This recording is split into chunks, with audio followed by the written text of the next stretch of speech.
Assalamualaikum warahmatullahi wabarakatuh. Apa kabar viewers semuanya? Bertemu lagi bersama saya di sini, Siti Rahayu Salsabila di podcast KMF Studio. Nah, alhamdulillah kita diberikan kesempatan lagi untuk menyuarakan lagi KMF Studio podcast untuk menghadirkan para bintang tamu yang sangat spesial. Nah, di sini juga sudah hadir kembali bintang tamu yang sangat spesial dengan segudang prestasi dan pengalamannya. Siapakah beliau? Langsung saja. Di sini sudah dihadirkan Bapak Muhammad Khairun SPD MPD. Assalamualaikum Bapak. Waalaikumsalam Bu Ayu. Nah, apa kabar Bapak? Baik, alhamdulillah. Alhamdulillah, alamin. Nah, beliau ini adalah karena saya alumni di sini, beliau ini adalah guru saya, waktu guru PPKN ya Bapak, betul. Yeah. Nah, mungkin boleh dikenalkan lagi ke para viewers di mana rumah Bapak? Saya tinggalnya di Cicurug. Dari dulu begitu masuk wilayah Sukabumi, saya di Cicurug sampai sekarang. Tepatnya di kampung Caringin Lapang. Tuh, Caringin Lapang. Di sisi lapangan bola, lapang Garuda. Oke, Bapak. Untuk asalnya, tadi kan Bapak bilang dari awal di Cicurug. Apakah ada awal lagi sebelum di Cicurug? Dari mana Bapak teh?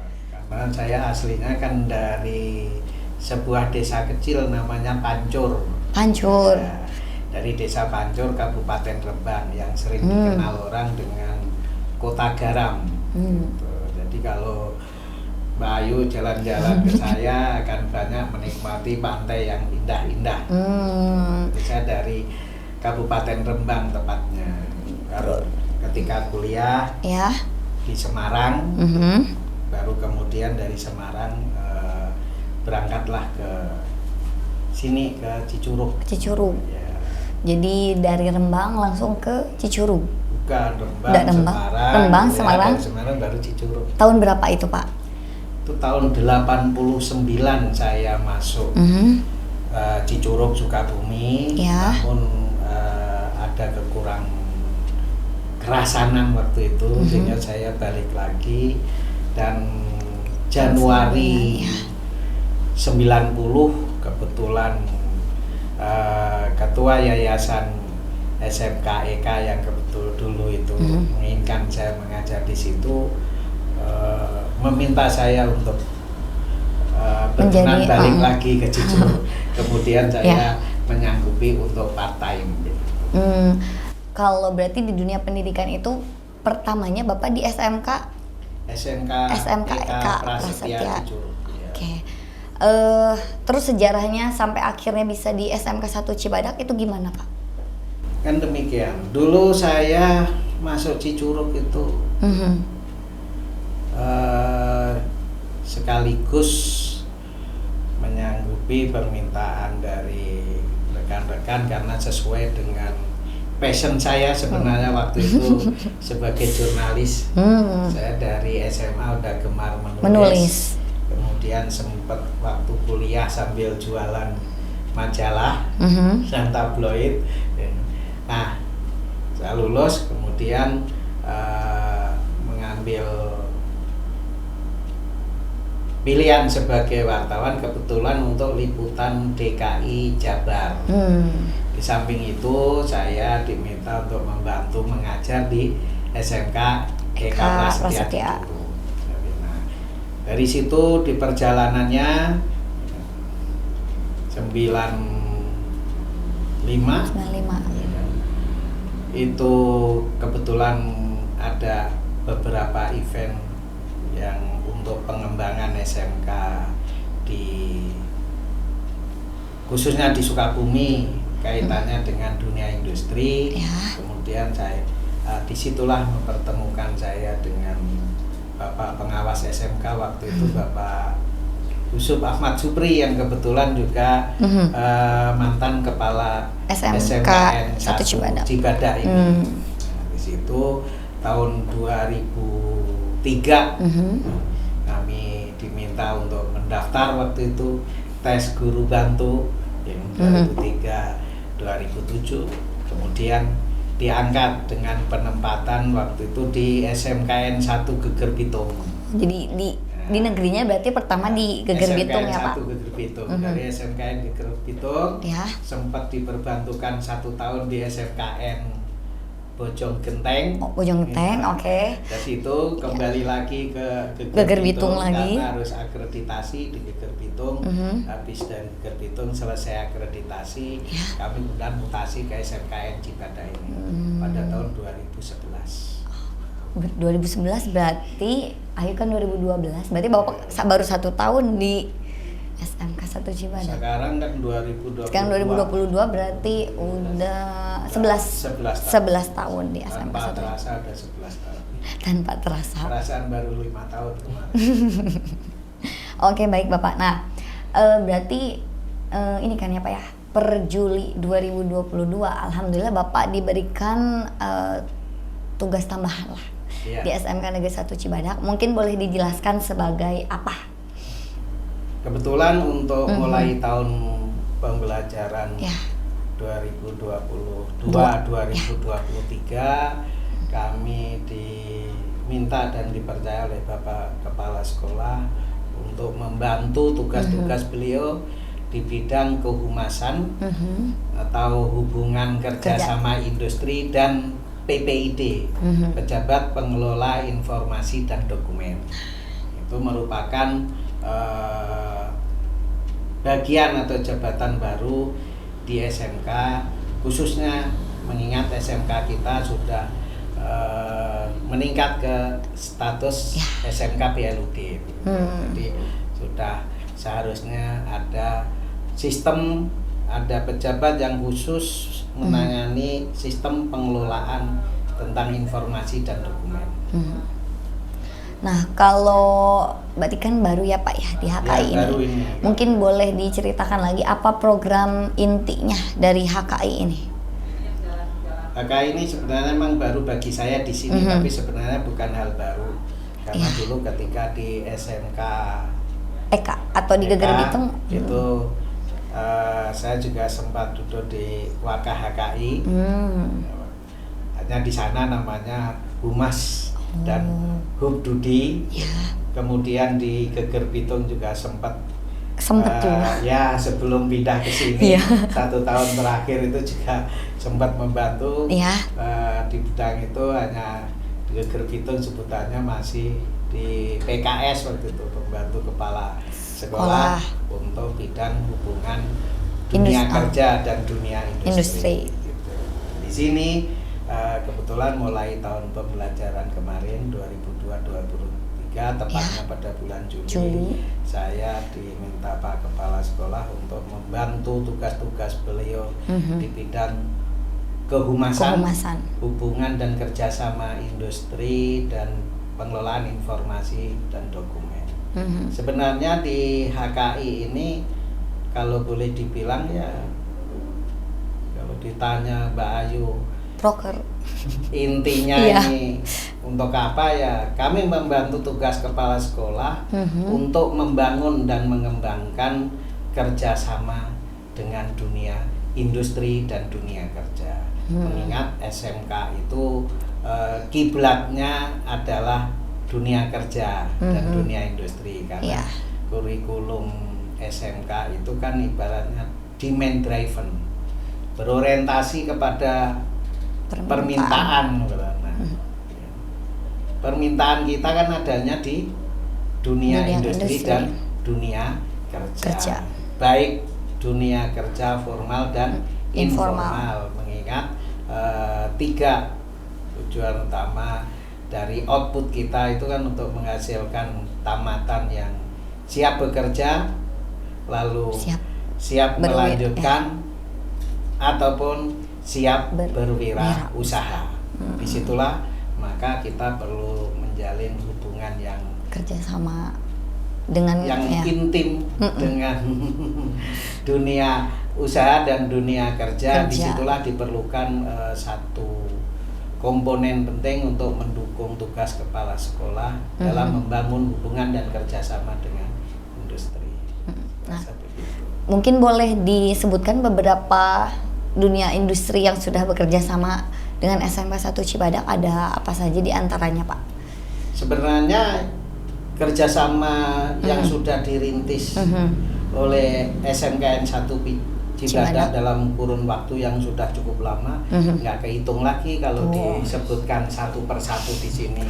Namun dapat kita katakan ada 2 kelompok ini, yaitu yang sudah bekerja sama secara aktif dan bisa dikatakan permanen atau mapan, dan bekerja sama secara insidental ataupun untuk event-event tertentu. Momentum lah ya Pak ya. Biasanya yang bekerja sama secara aktif dan komprehensif itu yang sudah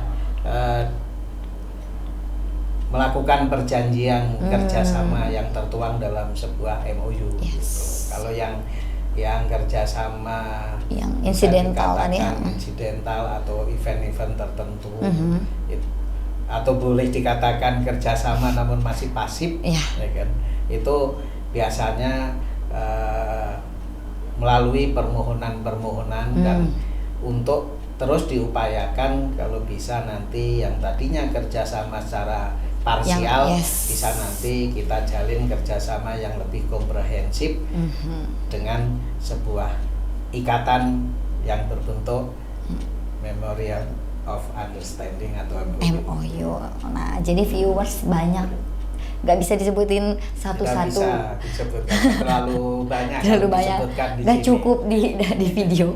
Nanti kalau mau tahu boleh main aja ya Pak. Iya. Menemui Pak Hoiron tuh, boleh katanya. Karena sebanyak dengan usia sekolah ini sendiri tentunya. Para pendahulu-pendahulu kita telah banyak merintis hubungan kerjasama dengan industri, sehingga kami di sini tugasnya hanya merawat, meningkatkan dan memperluas saja. Betul. Gitu. Memperluas artinya menambah lagi relasi atau perusahaan-perusahaan dunia industri dan dunia kerja yang bisa kita yakinkan untuk mau bekerja sama dengan kita dalam sebuah ekosistem mutualis, dalam simbiosis mutualisme sebagai bentuk pertanggungjawaban bersama kemajuan para peserta didik atau lebih luas dunia pendidikan kita, khususnya sekolah vokasi atau SMK. Mantap, banyak banget berarti. Nah, oke Bapak, yang tadi HKI, sekarang kita lanjut ke untuk pengelolaan informasi yang tadi sudah Bapak singgung. Nah, kalau yang itu tuh apa sih Pak tugasnya dan gimana? Kita tahu Mbak Ayu, untuk sekarang ini, era sekarang ini, informasi menjadi sebuah komoditi yang sangat penting bagi siapapun. Bahkan banyak orang bijak, banyak para pakar mengatakan untuk era sekarang ini, siapa yang menguasai informasi, siapa yang mampu menguasai informasi, dialah yang mampu menggenggam dunia. Nah, atas dasar ini, karena hampir semua perencanaan, hampir semua pengembangan sebuah institusi itu sangat membutuhkan dan berbasis pada informasi. Jadi data dan informasi menjadi kata kunci pokok ini untuk era sekarang. Oleh karena itu perlu adanya bagian yang bisa fokus untuk menata, mengelola, mengembangkan dan menyajikan informasi secara valid sehingga bisa dimanfaatkan oleh lembaga sendiri untuk melejitkan pengembangan institusinya maupun jika diperlukan oleh pihak-pihak lain yang berkompeten. Oke Bapak. Nah, yang tadi udah pengelolaan informasi HKI, terus tadi juga Bapak menyinggung tentang BLUD. Yang BLUD apa nih Pak? Kalau dari kacamata HKI itu gimana? BLUD dengan HKI sebenarnya ada keterkaitannya. BLUD itu kan status kelembagaan. BLUD itu kan Badan Layanan Umum Daerah. BLUD itu sebenarnya merupakan sebuah status bagi lembaga yang mestinya melakukan pengelolaan keuangan dengan prinsip-prinsip yang sudah ditentukan dalam regulasi BLUD. Sehingga di situ kata kuncinya ada layanan. Maka BLUD itu pada dasarnya adalah ditujukan untuk adanya peningkatan atau percepatan layanan. Layanan kepada siapa? Kepada pelanggan. Maka ujungnya atau tujuan akhir dari BLUD adalah kepuasan pelanggan. Dari adanya percepatan layanan yang bisa dilakukan. Maka di situ salah satunya ada prinsip flexibility. Ada fleksibilitas agar mampu berimprovisasi dan berinovasi sehingga dapat melakukan pelayanan lebih cepat dengan hasil yang bisa dipertanggungjawabkan atau dengan akuntabilitas sehingga akan bermuara pada meningkatnya layanan mutu pendidikan untuk menghasilkan kepuasan pelanggan. Saya rasa itu hal terpenting dari BLUD.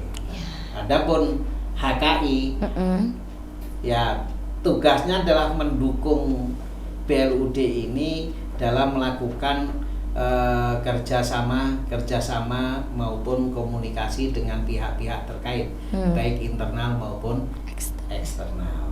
Karena tanpa komunikasi, tanpa konsolidasi, tanpa koordinasi, bahkan di situ ada di BLUD pasti ada kegiatan pemasaran atau marketing. Nah, ini perlu berhubungan dengan pihak luar atau market. Disitulah posisi dan peranan BLUD untuk bisa memainkan peranannya begitu di dalam mencapai yang tadi tujuan BLUD secara maksimum. Kalau melihat potensinya sendiri, menurut Bapak gimana potensi BLUD di SMKN 1 Cibadak? SMKN 1. Oke. Kalau bicara potensi, SMKN 1 memiliki potensi yang cukup besar. Berkaitan dengan pola pengelolaan keuangan berkaitan dengan BLUD ini, status BLUD kita. Kenapa?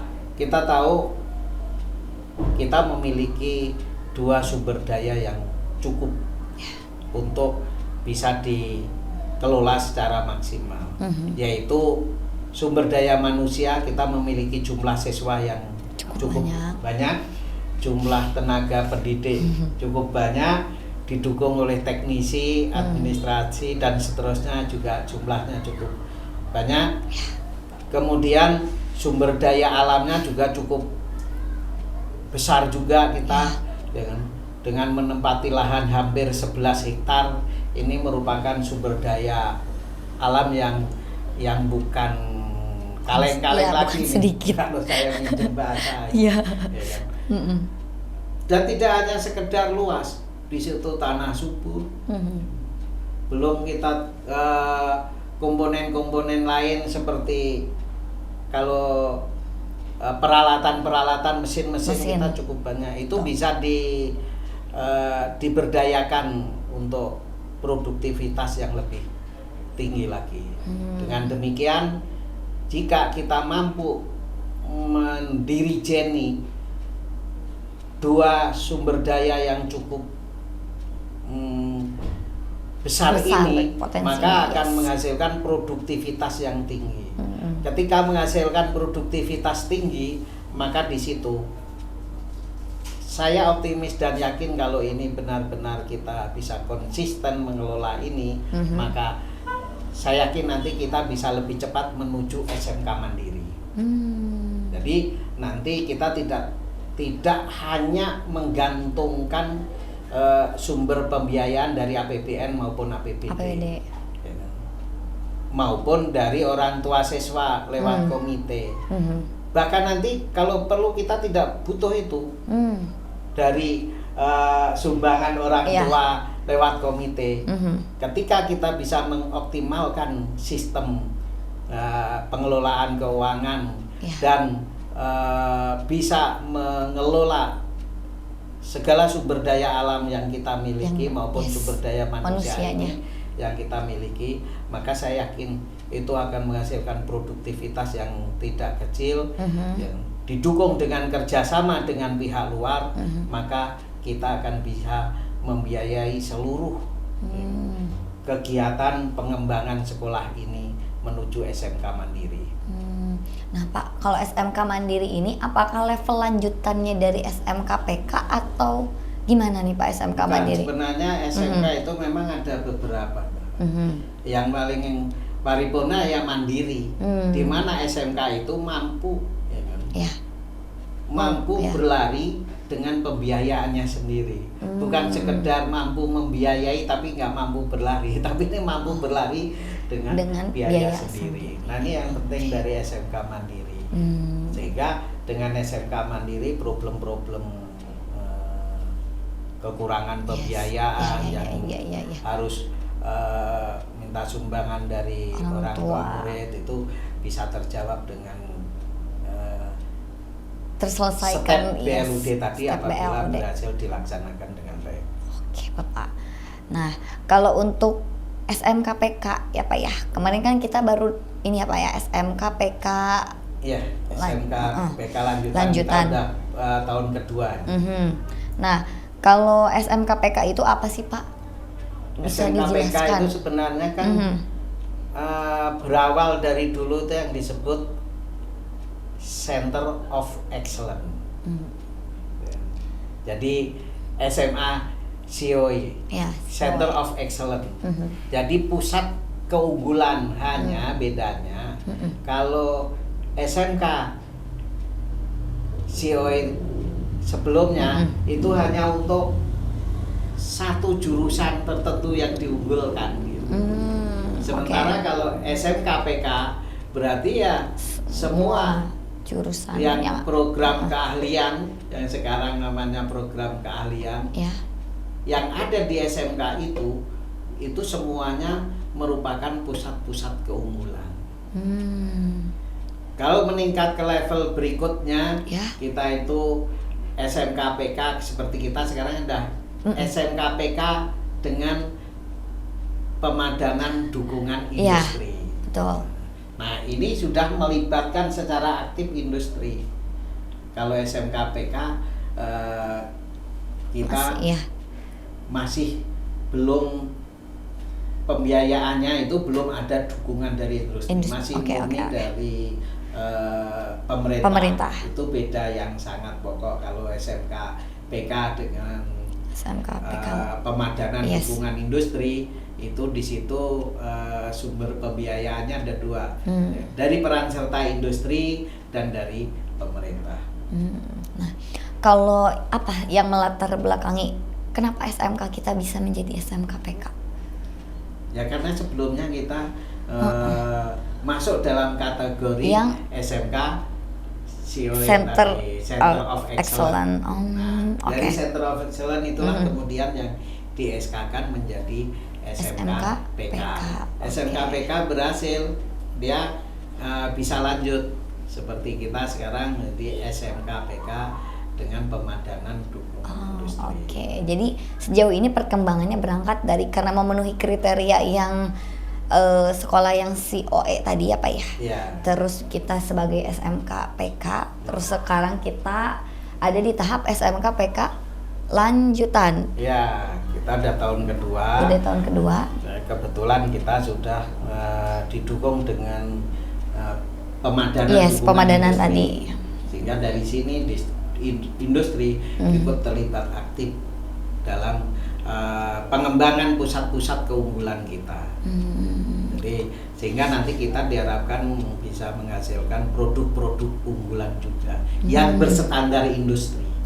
Nah, disitulah fungsi dari pemadanan industri, karena industri juga aktif terlibat dalam standarisasi, bahkan juga turut mendukung di bidang pembiayaan juga. Modalannya juga berarti di ini apa ya?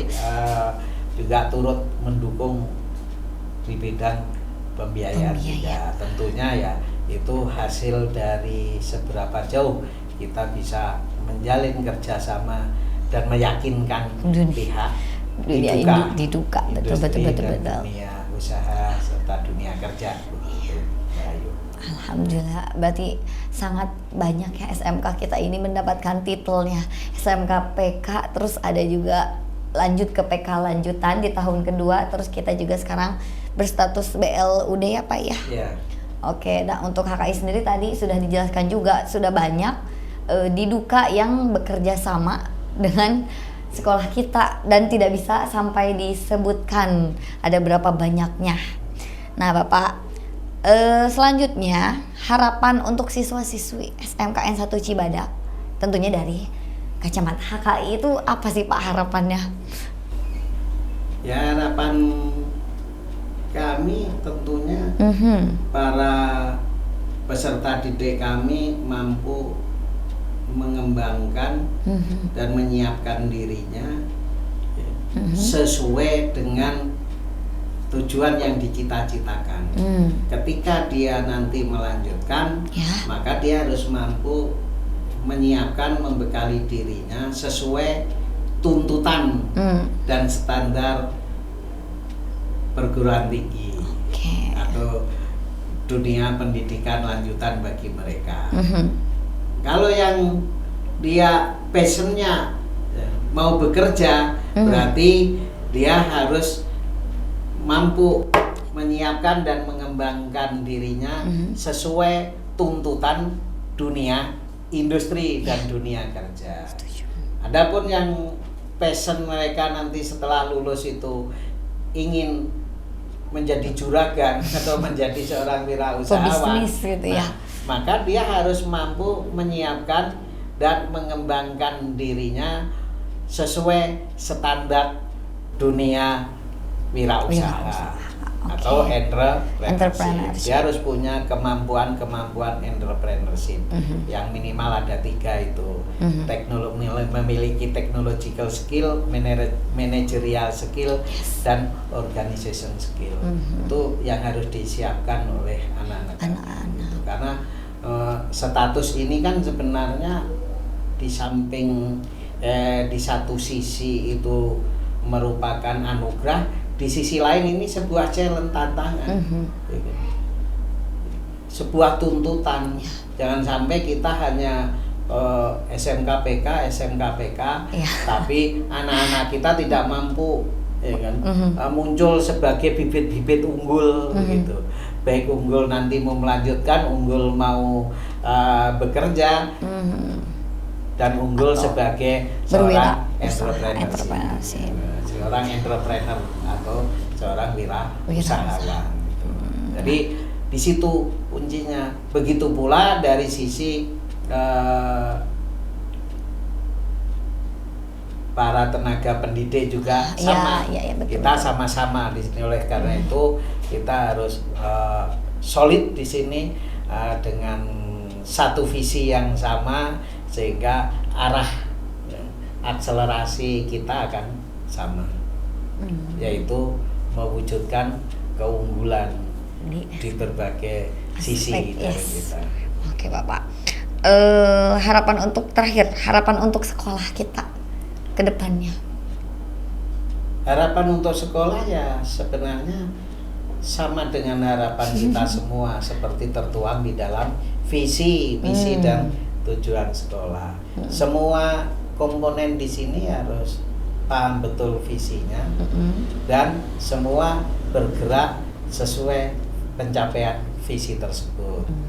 Kalau sekolah sudah konsisten menetapkan visi, semua atmosfer yang tercipta di sini adalah untuk mewujudkan misi tersebut serta visi yang sudah kita terapkan, maka ya itulah tentunya yang menjadi harapan bersama.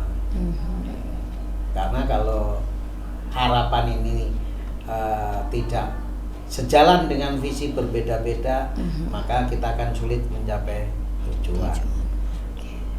Mudah-mudahan harapan dari Bapak Khairon bisa terwujud, dibantu oleh kita semua sebagai warga SMK Negeri 1 itu Cibadak. Memang kita kan sebuah ekosistem. Yes, betul.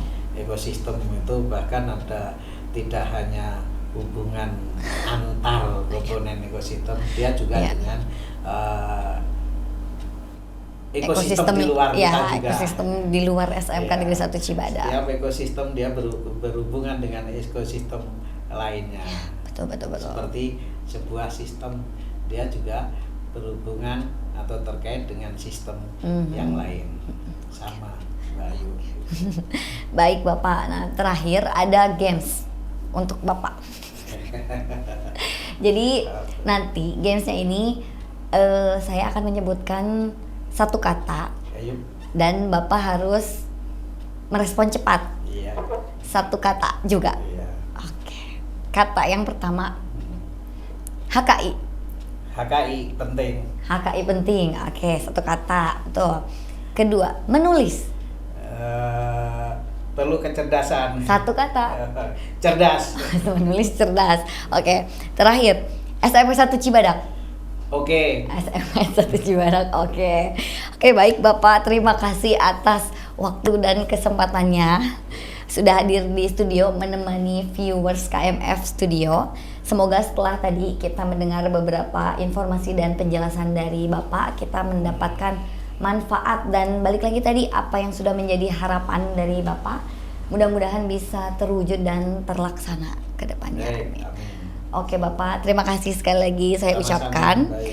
Mudah-mudahan seluruh warga SMK Negeri 1 Cibadak diberikan kesehatan, diberikan kelancaran segala urusannya.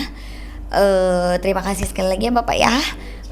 Kedepannya nanti insya Allah kita akan menghadirkan narasumber luar biasa lagi. Sampai ketemu di episode selanjutnya. Untuk para viewers KMF Studio, jangan lupa untuk like, comment, subscribe, dan share video ini sebanyak-banyaknya.